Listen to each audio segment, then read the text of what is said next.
Hello Mouseworks fans, and welcome to another edition of Model News Around the World. And this program is going to be a little shorter than most. A little different things going on too, so tell me what you think.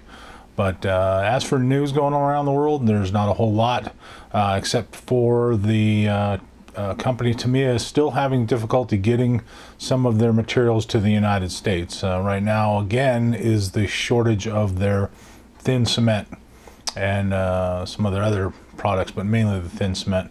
They've just been out of stock everywhere, and I don't know if it's because they again have to relabel their items. Their paints are now coming with yet another safety warning circle, I guess you could call it, that will be on the top of the bottles or the bottom of the bottles. They ran out of room on the side, even making the lettering micro small. So it's getting a little crazy with all this the safety information. I mean, it's I don't know. It's getting to be a little too much when the companies can't even put the safety warnings all over their bottle and get rid of their logos and everything, and shrinking all their stock numbers and everything to make room for them. They should have like a little piece of paper attached to them or a booklet. It's almost that crazy. So anyway, so expect to see that on the Tamiya stuff when the paints are starting to come through with those labels. The glue, unfortunately, I'm not sure what they're doing about that. There are a few more options that are hitting the market. Meng is coming out with a thin cement, and AK has a thin cement as well. There's a few other companies that are doing some stuff that's similar. Unfortunately, nothing has really been the same as that. Hopefully this won't go the way as 10X, where they just disappeared. So anyways, that's about it for news around the world, and up next is going to be future releases.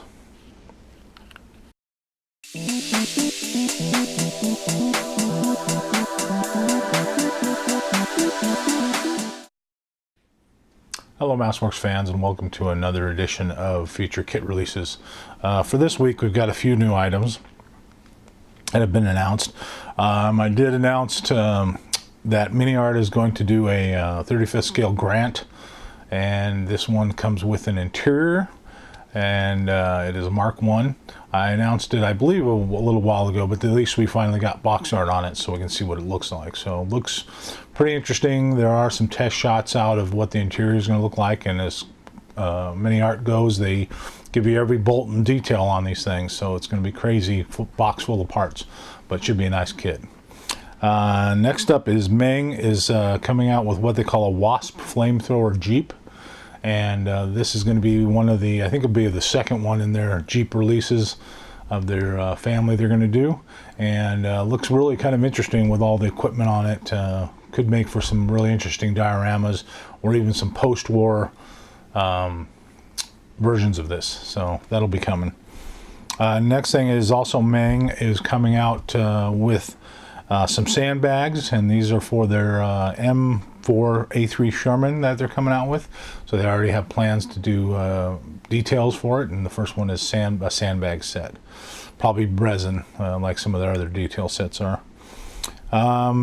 Next up, we've got finally got some box art out on the Takom Berg Panther, and this is the Berg Panther 2, which is a recovery vehicle, modern day, early 80s, I believe. So this one actually is going to be pretty nice as well, being that it's a Takom kit. Should have, hopefully it'll have Lincoln length track on it, but yeah, looks like a pretty interesting release. A lot of people are looking for this one, so hopefully that'll be out soon. And next up is Kitty Hawk is coming out with a 48 scale UH-1N twin Huey. This is a second generation of the standard Huey. It has two engines instead of the single one. This will be a pretty nice kit because Kitty Hawk usually does pretty good detail and so forth. Sometimes they're fit and some of their instructions aren't the greatest, but if you're willing to work with it, it should be a pretty decent kit. So that'll be coming up, and that is about it for future kit releases. And up next is going to be new kit review.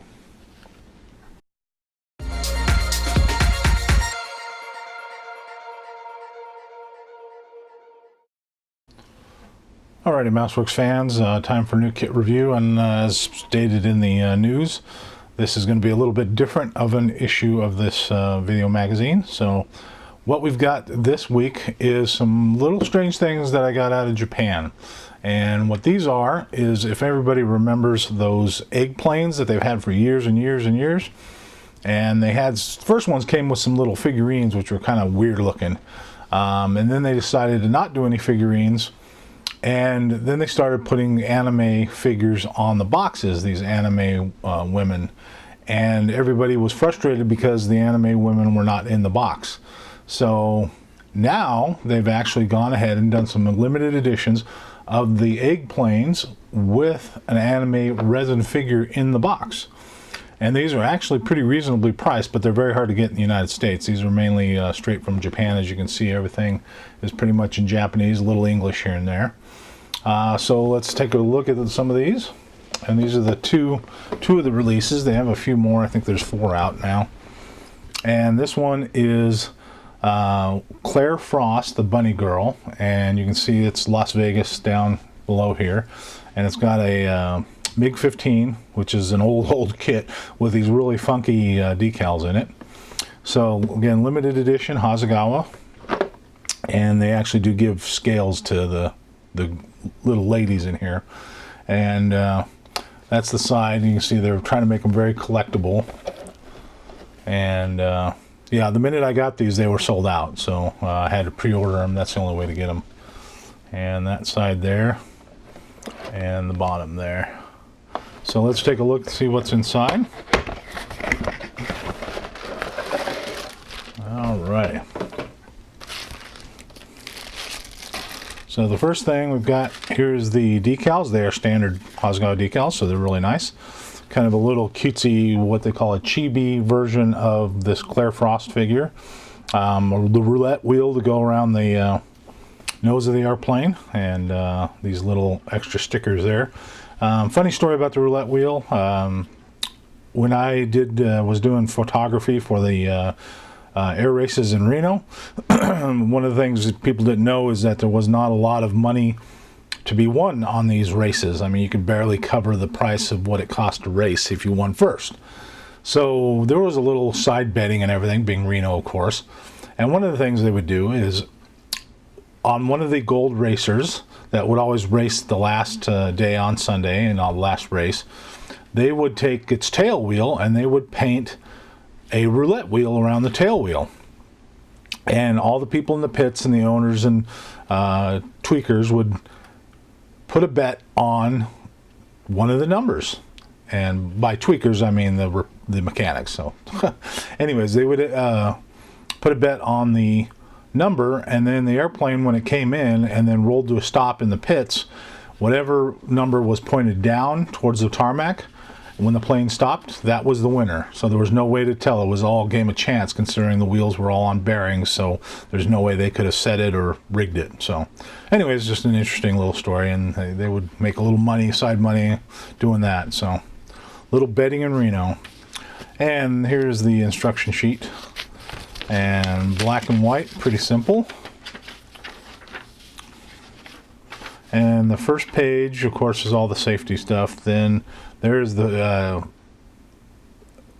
instructions to build the actual resin figure. And then it goes into the actual model itself, which are the same as they've always been, except they do give better color callouts than they used to back in the 60s. Or I shouldn't say 60s, 80s, I guess, when these came out. Real simple model kit, no pilot, of course. Then they give you color callouts for the figure, and then decals for the actual aircraft itself. So there's that. So let's take a look at what we get in the bags here. Cut these open here. Hopefully I don't destroy the collectability of these by opening the bags, but you know, whatsoever, I might actually build these. These are kind of neat. Gives you a chance to learn how to figure paint, because figure painting women, especially women that are supposed to be like models or supermodels, it's very difficult to make them look really detailed with the flesh tones. So here is the, do the plane first. Basically, you've got your two halves. The mold's a little old in the tooth there, but a little bit of flash, not a whole bunch. Little stubby wings, it's just kind of cool, and a little seat. And some people have actually gone crazy and super detailed these with the seat and have actually weathered these kind of things to make them look like a regular scale model. It's kind of interesting. Meng has a series of ones called Tunes distorted, or what they call super deformed vehicles. Here is the little fuel tanks, looks like, and the tail and the wheels there, and an antenna, and the figure. And the figure actually is it's a really strange kind of resin. It doesn't seem to be like standard resin figures that you see for armor. It is kind of this is kind of a rubbery plastic. It's hard to explain, but it's probably so they could do a high pressure injection and make sure they get everything detailed without any air bubbles. A lot of the anime figures, the big ones, are done like this as well. But anyways, there's the legs with the high-heeled shoes. We've got the torso, the bodice, or whatever they call that, and the hair. And hair looks pretty detailed. And on this one, I mean, this is really neat. You can see the fingers down here are done really well, really small. And then the upper hair, and of course the bunny ears, you got to have those, and all like that.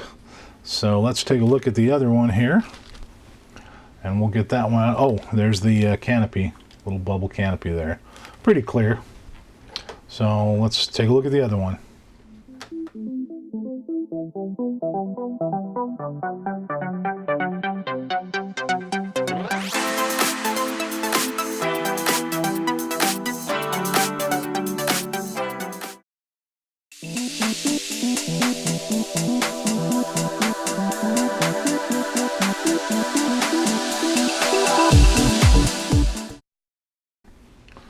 Okay, MouseWorks fans, here is a model technique that is going to be a little different, just like this whole issue of this video magazine. And for this, I'm going to be talking about scaling. And a lot of people know this, a lot of people don't. So I'll just go over it real quick. So say, for example, that you want to put a panel line or build a part for a 1/32 scale model, but all you have is 72nd scale drawings in a book. The books, unfortunately, usually don't go up to 32nd scale drawings because they're too big. So the way to do this, it's actually pretty simple. So we've got 1/72 scale here and 1/32 scale here. Now, these are fractions. First thing you're going to need to do is change the fraction into a decimal point. So how we do that is we take the 1 and divide it into 72. 1 divided by 72. That brings us up with 0.1388. 888. And we'll do the other one here. 1 divided by 32 is 0.03125. Okay, so now we've got the actual fractions of the scales that we have. So now, when you take your drawing or whatever you have and you put it like in a photocopy machine, you need to know how much you're going to have to increase the item to get this dimensions you want. So what we're going to do is we're going to find the factor between the two of enlarging. So what we're going to do is we're going to take the larger number, which is the 0.03125, and we're going to divide it by the lower factor, 0.1388. And we get a number of 225144, blah, blah, blah. So this is actually, we'll just knock this off because most copy machines only do 3 digits. So basically, if you put your drawing in the copy machine, that's 72nd scale, you're going to want to enlarge it by a factor of 225. So 225%. And that should give you a printout in 1/32 scale. So, and you can do it vice versa as well. So that's the best way to do it off of drawings. And again, whenever you're using a caliper like this one. It will give you on the inch imperial numbers, it will give you points. It does not give you a fraction. So and again, how you do that is you just divide your fraction, the smaller number by the larger. So like 5/16, 5 divided by 16, and your factor is 3125, or is the decimal point, I'm sorry, not factor. So that's a simple way to start getting scaling and working with scales. Get used to it, because if you're going to do any scratch building or anything, that's going to work out pretty darn neat. Now, just a word of advice, I found out with a lot of research, most drawings of most things are incorrect. There's not a definitive company that makes something that's closer or farther. I found that some are close in some parts and farther in other parts, especially World War II stuff, like aircraft, for example, on the P-47. The tail on the P-47 has a little bit of a, I would say, a bump, where it's actually a flat spot on the front leading edge of the top of the tail.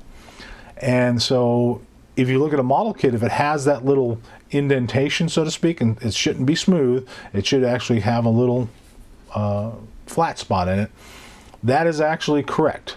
But the angle of that changes, because that cap, the fin cap on a P-47, was hand hammered and hand formed to fit the stringers inside. So every one of them was slightly different. So you'll see some that are almost round, some that are really sharp. So again, just take it with a grain of salt with drawings. No drawing is completely correct, but it's good for reference to get an idea of what something should measure. So that's about it for model techniques. And up next is new gear.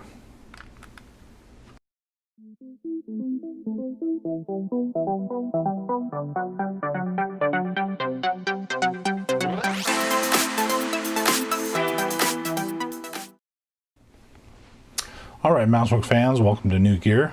This one's going to be kind of short, so I'm actually going to do two items. First one is going to be these items right here. And what this is, Woodland Scenics always has made diorama materials, rocks and grass and things. And new company, Art Minds, which I believe sells almost strictly through Michael's Arts and Crafts, has got into the game with little bags of stuff, diorama accessories. What this is it's actually kind of interesting. They're just calling it terracotta rocks. But if you look really carefully, this has very different colors. It's kind of hard to see with the camera, but it has browns to pinks. This would make excellent brick rubble, and I mean excellent for 35th scale. I've tried taking bricks, plaster that I made bricks with, coloring it, and then crushing it up to make debris, and it just doesn't look right. This stuff is awesome looking. I mean, that just, if you look at that, that looks like a pile of broken bricks and stuff like that right off the bat. And you can, once it's glued in place, you can actually do a wash on it or whatever you want. So real cheap. Hopefully they'll keep making this kind of stuff and making different things. But yeah, that was a great find, and that is a great new tool for dioramas. So next up is going to be something I found out. It's actually an old tool, so to speak. And what it is, if I can grab it here, it is a new slash old kind of primer. And we'll zoom out here a little bit. Okay, so this stuff is called Stynylrez. This is marketed by Badger. It's getting kind of hard to get, but it is probably some of the best primer on the market. Dilutes with Tamiya regular thinner. Does work with some lacquers. Works with anything that really works on an advanced acrylic. So I usually use the Tamiya regular stuff, not their lacquer thinner, to thin it out. It is pretty thick, so you do have to thin it out quite a bit. It does self-level, which is really nice. What that means is it will just actually, once it starts to dry, it tightens up and gets all the detail out. So to give you an idea of the capabilities of this thing, and this is one reason I'm doing this for you, is I was working on my Boxer, and it's made by Revell of Germany. And don't mean to be, you know, pick on somebody too bad, but Revell of Germany has a problem, and their problem is this green plastic. This green plastic sucks for building because of a couple reasons. It is very brittle and sometimes is hard to work with if you're used to working with regular gray plastic. The biggest problem is when you sand it, it changes color, and even when you glue it, the glue residue will change the color of the green plastic, and it'll look really crappy. I mean really bad. It will actually look like it's unbuildable, and you can kind of see it on this gun. You can see some of it under there. That's just, I mean, it just distorts the color, and even the seams. I don't know if it's semi-transparent or why it does it, but it's just really crummy plastic to work with. But once I was really distressed about it when I was building this boxer, so I went ahead and finished it, or at least got to this point, and hit it with the Stynylrez res. And guess what? It smoothed out all the imperfections, and give you a better shot of it here, brought out all this detail, which Revell of Germany did awesome. I mean, the detail is there, but you can't tell with that crummy green plastic. I wish they would change it. Their aircraft models are in a gray plastic and it works a lot better. Maybe it's cheaper, I don't know. But for example, on the back side of it here, where these little toolboxes are, you can see this beforehand. I wish I took pictures of it. Was really lousy. I mean, it looked, because I had to putty it and I had to sand it, and it looked really crummy. Same with this, is actually the seam of the back section here, which is supposed to be removable. I had to do a lot of work to get it at this point, but that's another story. But I am really amazed at even the gap here up on this edge. There was a line, a seam right there, and it looked really crummy when I was sanding it. I mean, it was all colors of green and then red putty on it, and I thought it was going to look like junk. Primed it, bam, it looks awesome. There's the back of it. Again, a part that looked really, really bad beforehand. Again, I wish I had taken pictures of it. But yeah, this primer works wonders. Don't get discouraged with this plastic. It'll look like crud until you actually paint it. If this model was molded in gray plastic, this is what it would look like. It would be much more manageable than that green stuff. So anyways, that is the new tool. This Stynylrez is great. I've heard great things about some of the other MiG ammo and AK's versions of their primers. Might be the same material, but make sure it's self-leveling, and get a self-leveling type thinner will work even better. So anyways, that's to give you a little bit of new tool, something to work with. I'm just amazed at all this detail. It's going to be awesome when I paint it and do a wash and all that kind of stuff. So all the bolt head detail and all that, look at that, that's just awesome. So anyways, that's about it for this show, and as always, I appreciate your support, and please go to mousewerx.com and check out some of my tools that I sell, modeling tools, and that's how I support this channel, is by selling specialty model tools. These are my sanding sticks, which are made for getting rid of knockout pins, and this is for getting rid of oils, and makes anti-static when you're doing something like a car model where you don't want any static on it before you paint it. So anyways, thanks for the support. Appreciate it. Any comments, just leave them below, and we'll get another show going. Thanks for watching, and keep on building.